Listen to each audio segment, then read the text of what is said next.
Assalamualaikum warahmatullahi wabarakatuh. Selamat pagi anak-anak.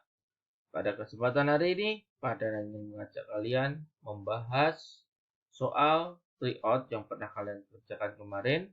Tapi kita akan membahas bertahap ya. Kita mulai dari nomor 1 sampai nomor 10.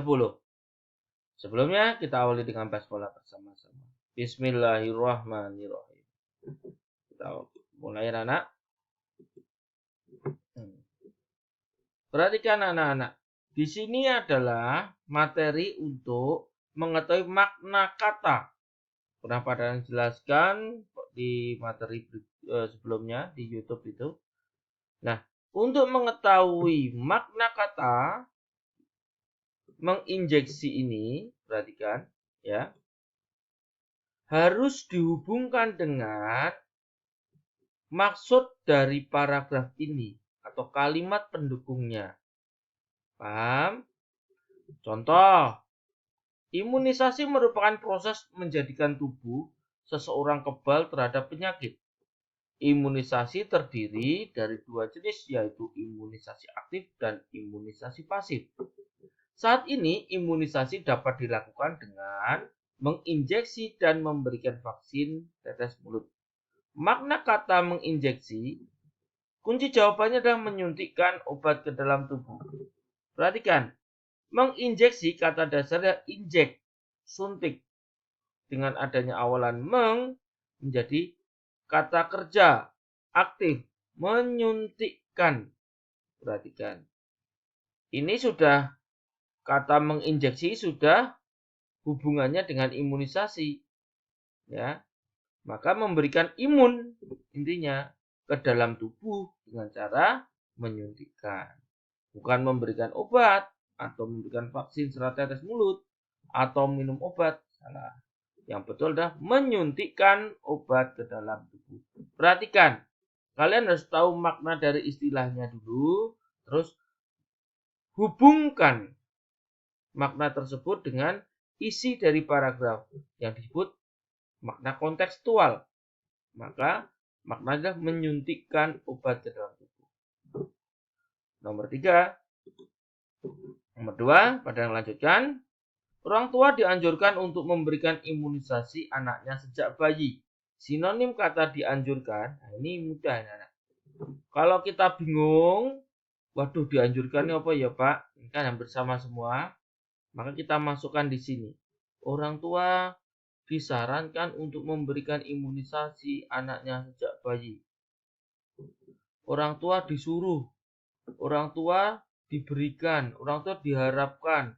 Yang paling tepat dari keempat jawabannya gimana Pak? Yo A disarankan. Coba orang tua disarankan untuk kata dianjurkan kita hilangkan, terus kita masukkan satu kata, kita baca. Mana yang paling tepat? Ternyata disarankan. Lebih mudah itu caranya. Yang berikutnya nomor 3. Jadi ini adalah informasi tersurat dan tersirat. Ingat anak-anak, kalau informasi tersurat berarti adalah suatu informasi yang tertulis di dalam paragraf atau cerita. Sementara kalau informasi tersirat itu tidak tertulis tapi maknanya ada di dalam suatu paragraf atau cerita. Sementara ini soalnya ada tersurat ya. Caranya gimana Pak? Ini caranya hanya membaca. Kalian bacalah dengan teliti. Kantin SD Mina menjual berbagai makanan dan minuman. Ada makanan tradisional dan juga makanan kemasan. Makanan kemasan banyak yang mengandung pengawet dan penyedap berlebihan. Bahan pengawet dan penyebab makanan berpengaruh buruk pada kesehatan tubuh manusia. Informasi yang tersurat, yang tertulis. Coba, di kantin menjual minuman tradisional. Apakah hanya menjual makanan minuman tradisional? Tidak. Kantin SD Mina menjual minuman kemasan. Apakah hanya menjual minuman kemasan? Tidak. Kantin SD Mina menjual makanan tradisional mengandung pengawet? Nah, ini salah lagi. Jawabannya kantin SD Mina menjual makanan kemasan mengandung pengawet dan penyedap yang dapat berdampak buruk bagi kesehatan. Berarti ini. Kemasan dan penyedap berlebihan maka berupa kesehatan. Informasinya kan ini. Informasinya biasanya diambil dari kalimat utama, terus beberapa kalimat penjelas. Harus lengkap. Caranya ya dibaca dengan teliti.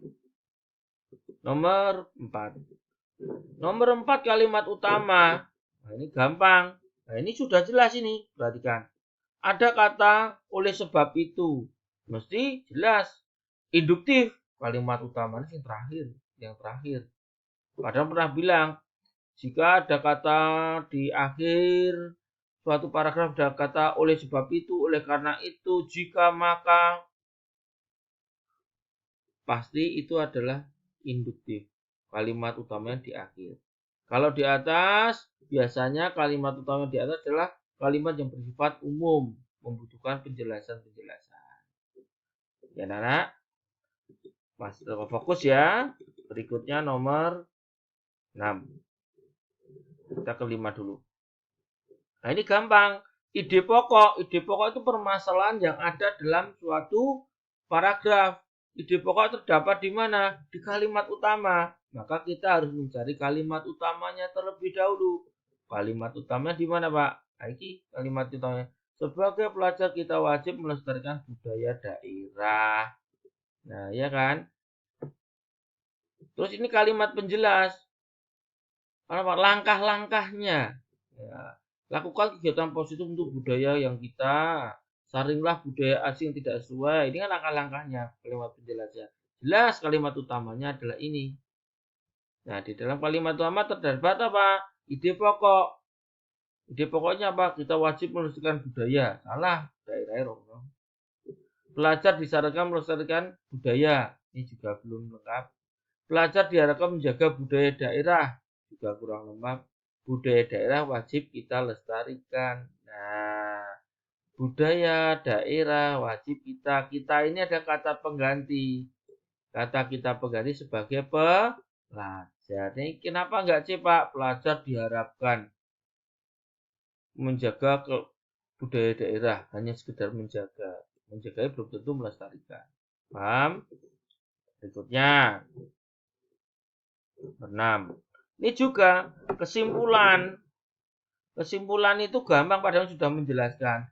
Ambil materi permasalahan di kalimat utama atau diambil ide pokoknya. Ide pokoknya tentang apa toh, Pak? Ini jawabannya pada dengan A.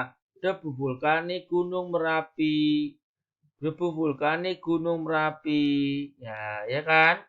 Menyebabkan petani tembakau di sekitarnya merugi. Yang menyebabkan rugi itu kan adalah debu vulkaniknya.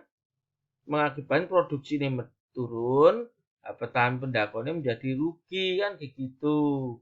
Ada anak yang menjawab bahwa nih C, penurunan produksi tembakau di wilayah gunung menyebabkan petani tembakau rugi. Bukan penurunan produksinya, yang menyebabkan penurunan produksi siapa? Kan ada debu vulkanik. Ingat, untuk mencari sebuah kesimpulan itu kalian ide pokoknya dulu. Setelah itu cari kalimat penjelas yang bersifat menyeluruh. Nih, ya tidak menghasilkan 100 kg tembakau per petik. Saat ini maksimal hanya 60 kg. Ini kan maksud tersuratnya adalah bahwa petani tembakau tersebut mengalami kerugian. Paham ya, Nak? Pada lanjutkan. Perhatikan, pernyataan ini juga gampang. Bagaimana cara mencari pernyataan dalam suatu paragraf itu cerita? Dibaca dengan teliti. Contoh, kenapa kok jawabannya hutan bermanfaat bagi semua makhluk hidup? Perhatikan, pernyataan hutan memiliki banyak manfaat bagi manusia. Di hutan tumbuh beraneka ragam tumbuhan yang dapat mencegah banjir erosi tanah. Banyak hewan hidup bebas.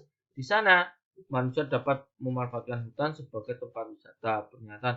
Nah, kenapa kok jawabannya hutan bermanfaat bagi semua makhluk hidup? Di sini bermanfaat bagi manusia. Di kalimat utamanya. Ya kan? Tetapi di sini kalimat penjelasnya banyak hewan hidup bebas di sana. Berarti manfaatnya apa? Sebagai tempat hidup hewan. Ya tidak? Ini juga di hutan tumbuh beraneka ragam tumbuhan. Berarti kan di sana sebagai tempat habitat tumbuhan. Berarti bermanfaat tidak? Bermanfaat. Maka untuk mengambil suatu pernyataan itu kuncinya satu. Bacalah dengan teliti.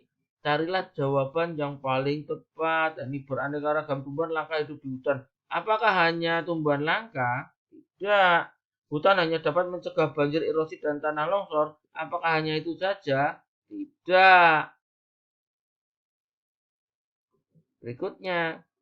Hutan ini manfaatnya oke. Banyak tuh di sini. Tempat tinggal hewan dan sebagainya. Bukan hanya ini saja. Hutan bermanfaat untuk menghasilkan kayu dari tumbuhan. Tidak. Makanya jawaban yang paling menyeluruh adalah A. Ada yang lanjutkan. Nomor 9. Ini 8 dulu ya. Nih paragraf. Nah ini jelas.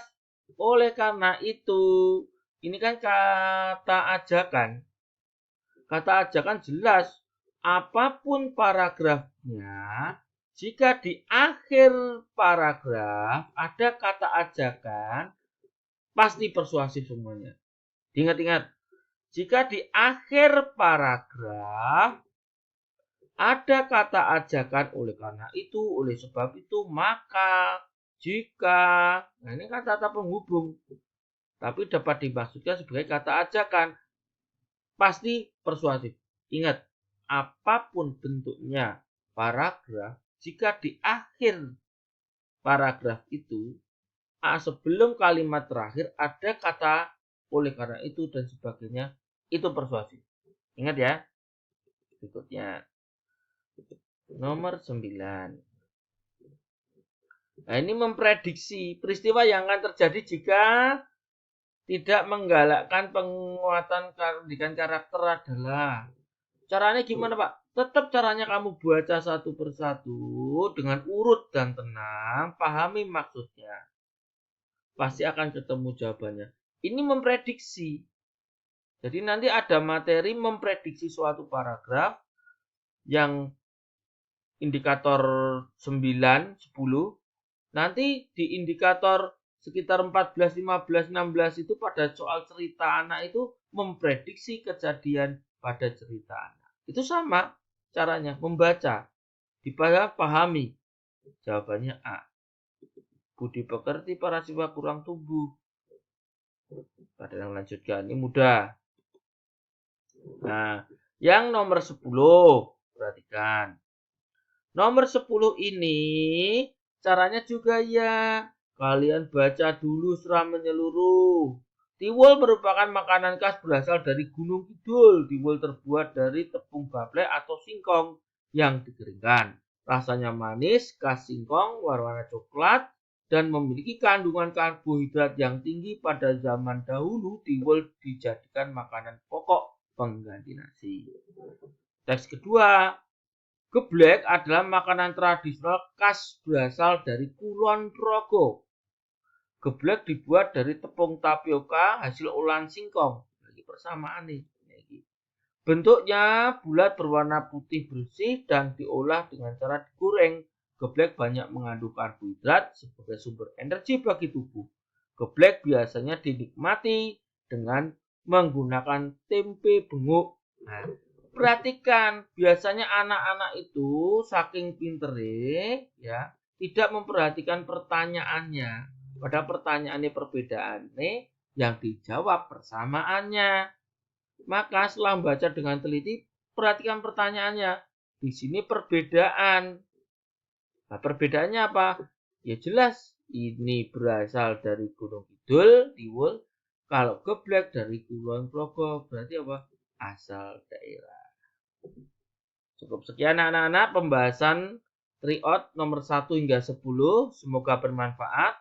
Tetapi ingat, sebelum Pak Danang akhiri pembelajaran bahasa Indonesia, ada evaluasi berupa Google Form yang harus kalian kerjakan dengan serius. Pak Danang nilai, masukkan daftar nilai. Terima kasih.